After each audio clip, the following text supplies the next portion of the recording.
Então, muito bem-vindo, deputado. Prazer recebê-lo aqui. Bom dia, Dri, bom dia, Renato. Um prazer dessa correria. Eu cheguei de Brasília ontem, porque ontem nós tínhamos as ministras aqui, já estamos aqui na luta, na batalha. Muito bem, deputado. Prazer recebê-lo aqui. Quando estive em Brasília da última vez, fui visitá-lo pessoalmente. Estava aqui contando para as pessoas, a vida do Zé Guimarães não é fácil. Cheguei lá no gabinete dele, tinha vereadores, prefeitos, mais militantes, umas 50 pessoas esperando de um lado, do outro tinha uns 30 deputados querendo fazer uma reunião de emergência, né, para discutir estratégias de votação. Então, e além de tudo, ele tem que cuidar do Ceará dele. Ele não pode deixar o Ceará dele de lado, né? Claro. E da mãe, que tem 96 anos. E da mãe. 90, vai para 98 agora. Olha, beleza. Só. Bom, mas então, meninos, é um prazer grande essa correria toda, e daqui até quarta-feira, que nós fizemos naquele período, que você, Renato, que você nos visitou e estamos fazendo agora, é muito forte, porque o governo precisa de ver aprovada essas matérias que estamos votando. Dentre elas, o novo regime fiscal, né?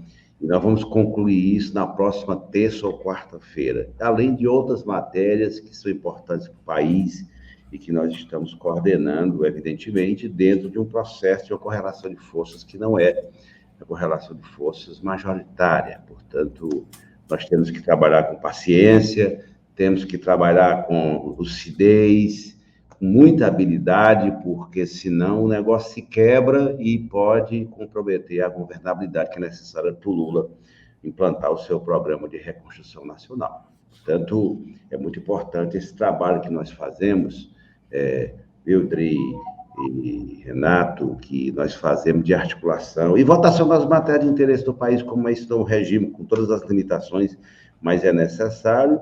A gente sai de uma pauta e entra em outra. Por exemplo, vamos sair dessa na próxima terça ou quarta-feira, aí tem a reforma tributária. O país passou tantos anos meio que paralisado, só agora que nós estamos retomando, sintonizados com o nosso programa de reconstrução do país.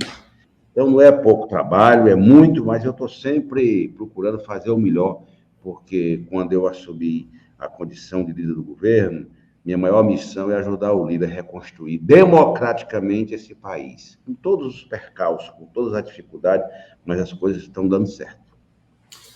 Deputado, o senhor é um dos principais nomes aí da articulação política do governo, né?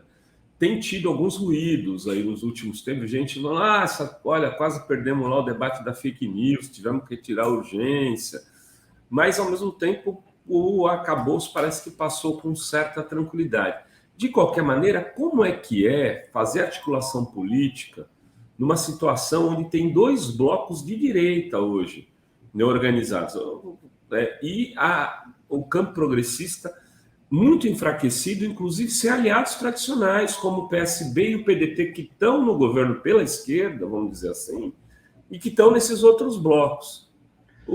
Há um risco real de o Lula ser abandonado e se tornar refém de um projeto, por exemplo, de semipresidencialismo? Vejam, primeiro, nós elegemos, a Câmara tem 513 parlamentares. Nós elegemos em torno de 135, 130, 140 parlamentares do campo da esquerda. Olha só, 130 e poucos de 513.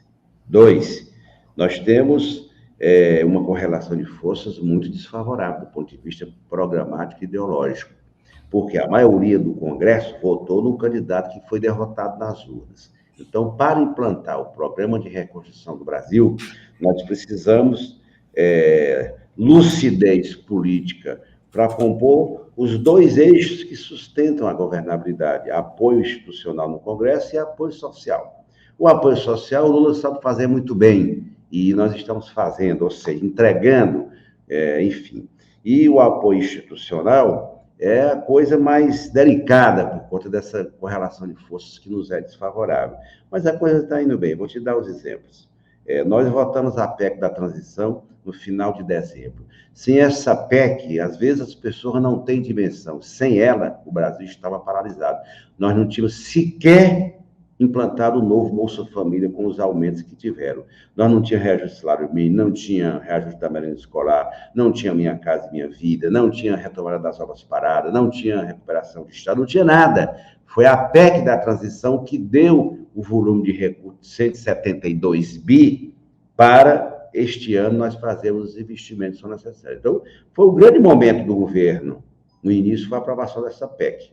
Depois vieram as medidas, nós votamos uma medida provisória muito importante, que eu fui relator, que deu ao governo 52 bi, as decisões judiciais que nós estamos ganhando todas no Superior Tribunal de Justiça, e veio, antes da discussão do novo marco fiscal, essa discussão do tal decreto do saneamento.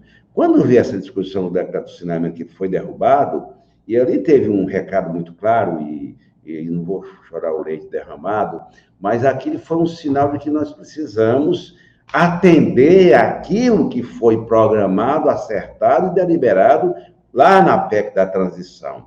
A coisa estava caminhando muito lentamente, as respostas não estavam sendo dadas, todo mundo sabe que com o fim do orçamento secreto, os recursos, 50% deles foram para o RP2, que é os programas de governo que os parlamentares indicam, com toda a transparência. Então, a coisa estava muito demorada e houve esse recado, mas acho que nós já recompusemos. E agora vem um novo regime fiscal. Ou seja, o problema é quando você... Eu vou dar o exemplo de anteontem. Nós votamos a urgência desse novo regime fiscal. É claro que o novo regime fiscal, para o nosso telespectador, ele não é aquilo ideal, mas ele é o possível dentro de uma realidade institucional posta na Câmara. O país precisa, e, portanto, nós temos que transitar no fio da navalha sem mudar de lado, sempre sintonizado com o Programa de Reconstrução do Brasil. Mas veja bem, semana atrasada, por conta daquele negócio do decreto, pintaram um quadro absolutamente tenebroso, a narrativa da imprensa, o governo está derrotado, etc, etc e tal. Que o Lula tem que entrar na articulação política. Quem faz a articulação política do governo é o ministro, e nós na Câmara, eu, o Jacques Wagner e o Randolfo. Portanto, criaram uma fantasia, essa ilação de que agora o Lula tinha que ser o coordenador como do governo. Senão ele não precisa de ministros para cuidar das tarefas que cada um é responsável. Portanto, aí teve esse problema todo. Aí eu estava observando, anteontem nós aprovamos a urgência do projeto. O método vai ser terça ou quarta-feira. Se tivesse dado errado, o mundo vinha abaixo, né? Se nós não tivéssemos aprovado com 367 votos, 102 contra, o mundo vinha abaixo. Como deu certo? Foi vitória de tal, foi vitória das vozes do além. Não, a vitória foi uma construção política que nós fizemos, envolvendo a área política do governo, a área da Fazenda, coordenada pelo ministro Haddad, a área da Câmara, coordenada pelo presidente Arthur Lira. Portanto, nós fizemos o possível para o país. Aprovamos a urgência e vamos votar o método na terça ou quarta-feira. Então, depois disso, virão outros projetos. Então, transitar entre uma governabilidade que precisa ser irrigada permanentemente, não é uma coisa, Renato, não é uma coisa simples. Nós temos que todo dia estar buscando pacificar a Câmara, porque o Lula precisa disso, precisa votar matérias e focar naquilo que é fundamental. O que é fundamental para nós? A questão da PEC da transição que nós já aprovamos, o novo regime fiscal, os PLN que nós já aprovamos, os programas e, evidentemente, a reforma tributária que vai entrar com força agora. Portanto, nós temos que ter um cuidado para, ao fazer a análise, se dar conta de uma realidade, e é nela que nós estamos buscando aprovar os projetos de interesse do Lula, do novo governo, que estão sintonizados com o Programa de Reconstrução Nacional. Agora, deputado, o senhor coloca de uma forma seguinte, pelo que eu entendi. O governo não estava cumprindo as emendas, a liberação de emendas, e por isso tomou um susto aí, principalmente lá na questão do saneamento. E pode vir a tomar outro se não liberar aquilo que foi combinado. Isso é uma coisa. Agora, outra, tem partidos que estão... Tem 3 ministérios, como União Brasil, que não estão entregando nada, né, deputado?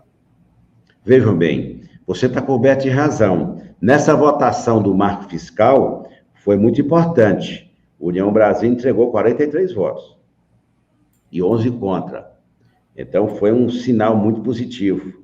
Os republicanos entregaram 40 dos 42.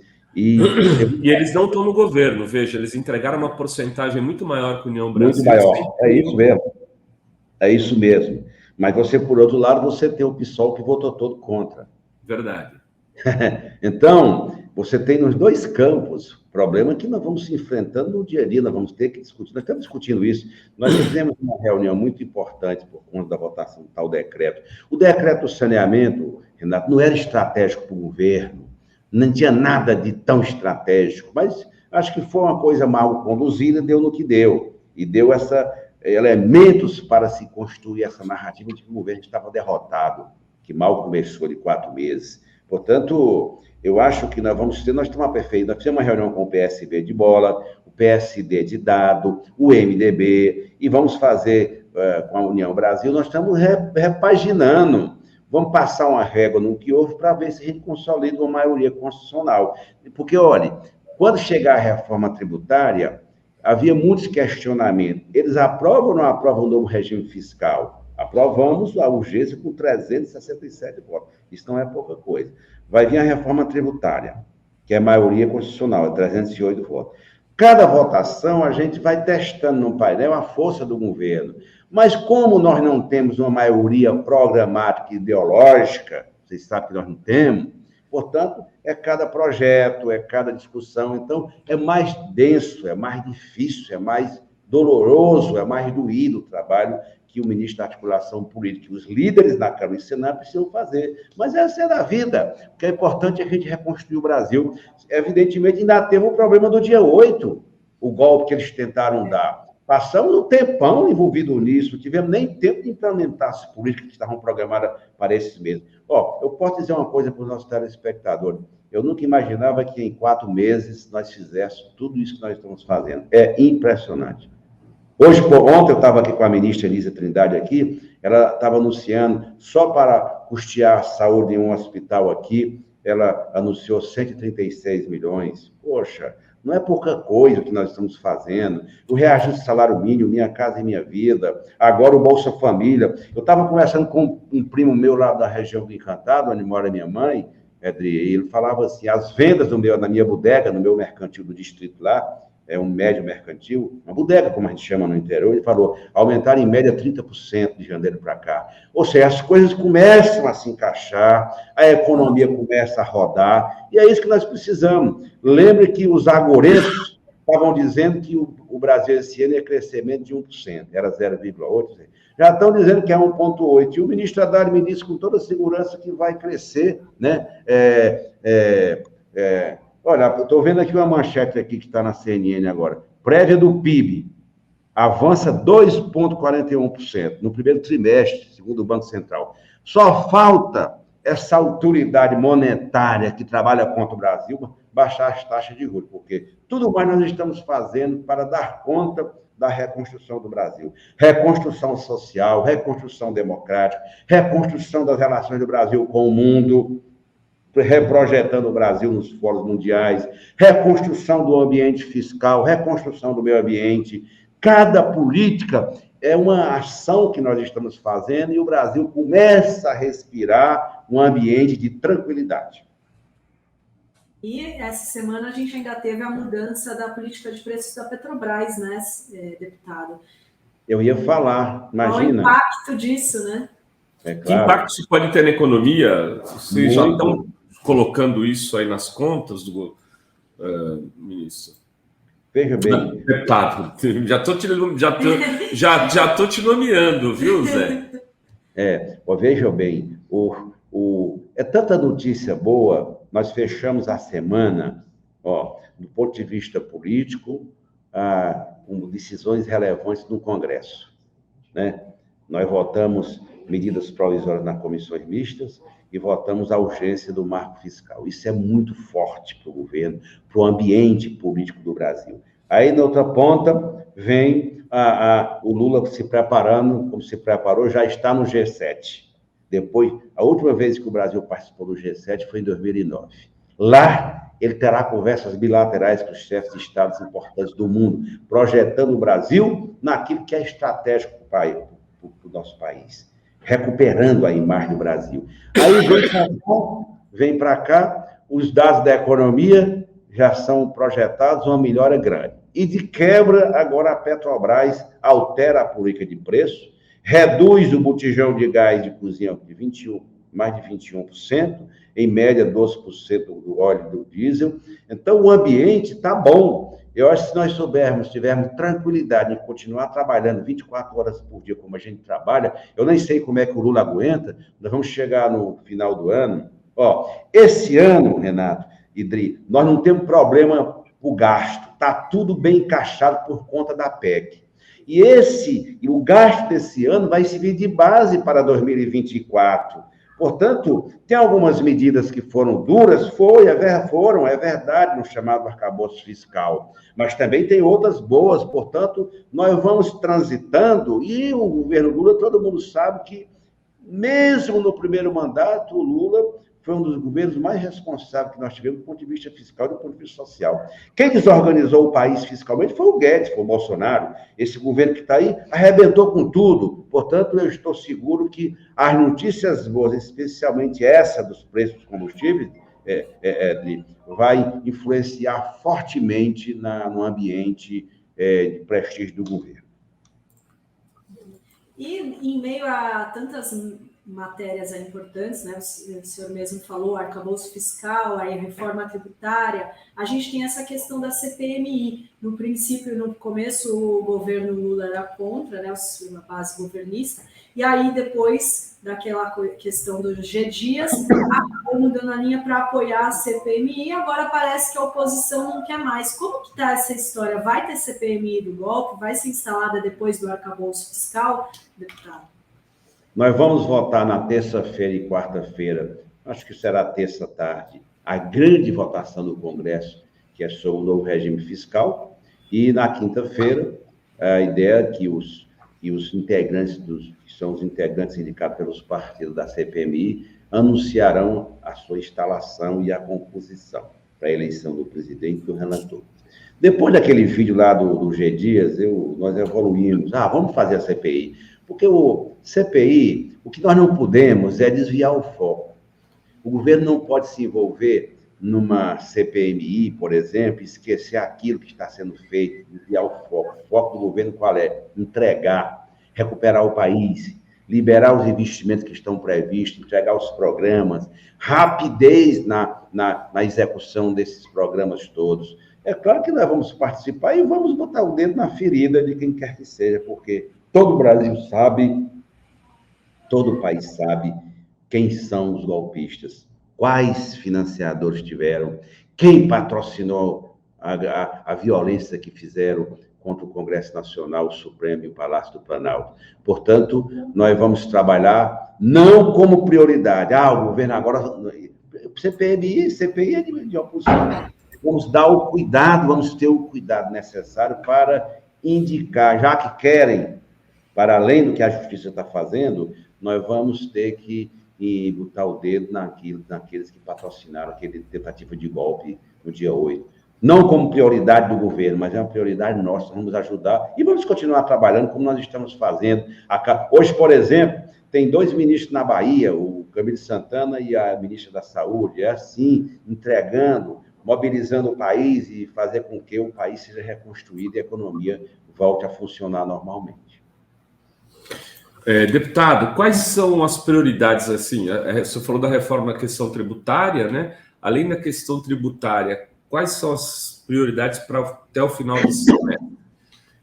Nós temos que, até o final do semestre, iniciar a discussão da reforma tributária, porque são anos e anos de promessas de vários governos que todos dizem que é importante a reforma tributária, mas ninguém fez. Nós vamos fazer. O GT... Até porque, em geral, né, todo mundo concorda que a reforma tributária é importante, mas na hora que vai fazer, ela vai mexer com interesses. Por exemplo, aí os interesses... Vamos ter taxação de fortunas nessa reforma tributária? Olha, a reforma tributária desse ano, ela vai mais para a parte do consumo. eu acho que nós vamos ter que fazer, nós temos que complementar. Tem vários projetos que estão tramitando, nós vamos ter que fazer as coisas por etapas. Não podemos fazer tudo à mesma hora, tudo, mas vamos fazendo do jeito que a correlação de forças permitir. Depois da reforma tributária, nós temos até o final de junho, começo 10, 15 de julho, que entramos em recesso, nós vamos votar as medidas provisórias da reforma ministerial, da reforma dos ministérios, o Minha Casa e Minha Vida, o PL, Congresso Constitucional do Salário Mínimo, o PAA, são matérias que já estão tramitando. E no segundo semestre, nós vamos iniciar o grande debate sobre a LDO, a Lei de Diretrizes Orçamentárias, e o PPA participativo, que é também uma inovação. Vocês estão observando, vendo que o governo está fazendo o PPA participativo, montou uma ferramenta onde o país possa opinar, participar e sugerir as metas, as diretrizes para os próximos 4 anos. E aí, no final do ano, votar o orçamento.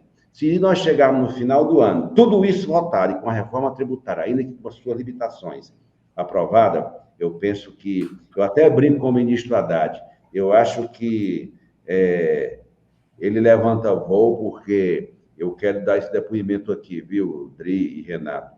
O ministro Haddad tem sido um ministro muito, muito atuante na relação com o Congresso, na votação daquelas pautas que interessam à área da economia. Então, me refiro às 2 PECs, a PEC da transição e essa matéria aqui no novo regime fiscal sustentável. Tem sido muito correto, tem dialogado bastante, e com aquela simplicidade, ele tem dado um show na relação com o Congresso, como outros ministros também. Nós temos um time de primeira linha, e o Lula esse dia falou assim para mim, olha, eu estou impressionado com a capacidade política dos ministros que foram governadores.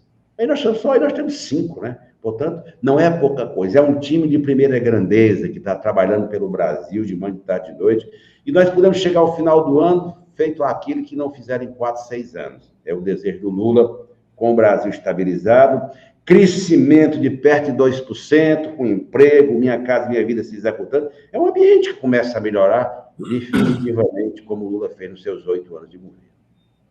Dri, mais uma pergunta, vamos liberar também daqui a pouco. Tem perguntas do público aqui, eu vou passar rapidamente pelos comentários, aí passo para o deputado já fazer a sua fala final. A Linda Lins diz, seria possível tirar o Salles da relatoria daquela CPI indigesta contra o MST? A mesa diretora só tem extremista. A Diana Gadelha dá parabéns, deputado Guimarães, pelo belíssimo trabalho na liderança do governo. O Samuel Maurício queria parabenizar o deputado, ele que também é lá do Ceará. O Marcelo Ogione diz, como impulsionar um sustentado crescimento econômico sob a égide de um arcabouço fiscal tão restritivo ao investimento estatal como proposto? E deixa eu ver se tem mais perguntas. O Ronaldo Barbosa diz, por que o PT não mobiliza os movimentos sociais para subsidiar as demandas do governo, taxa de juros, por exemplo? E o Francisco José, de Cariús, Ceará, acompanhando o deputado José Guimarães na Fórum. E a Antônia Félix, Xerá Mobinho, um salve para o guerreiro Guimarães, companheiro de todas as horas. E é isso, deputado.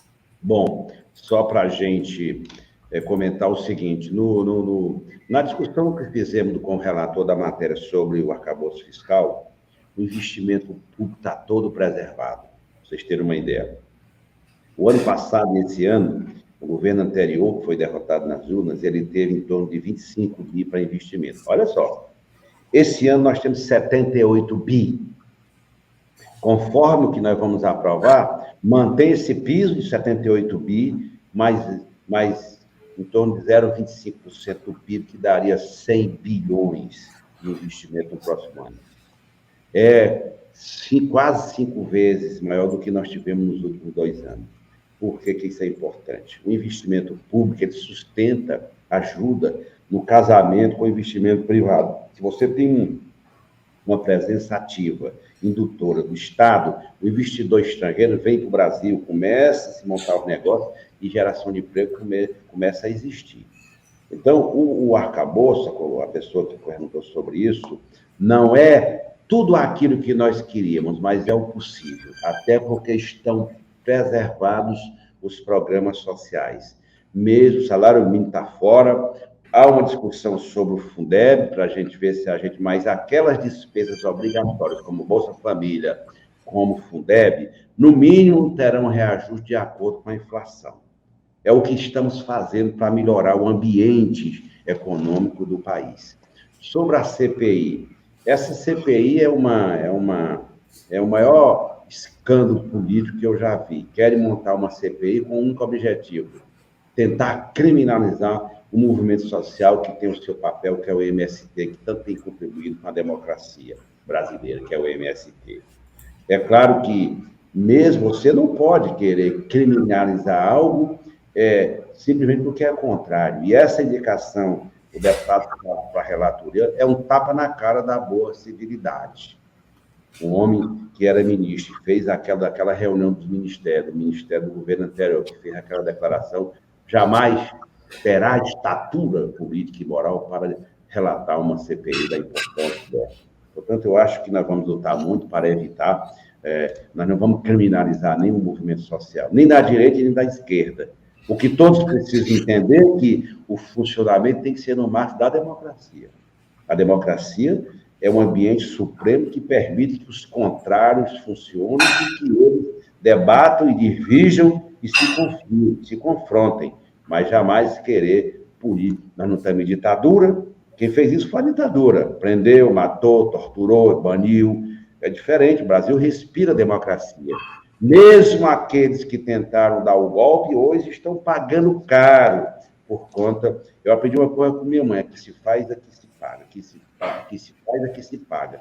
É o que nós estamos acontecendo. Portanto, nós vamos trabalhar muito, companheiro, para evitar que essa CPI possa criminalizar o MST. Bom, evidentemente que é um processo que nós estamos iniciando.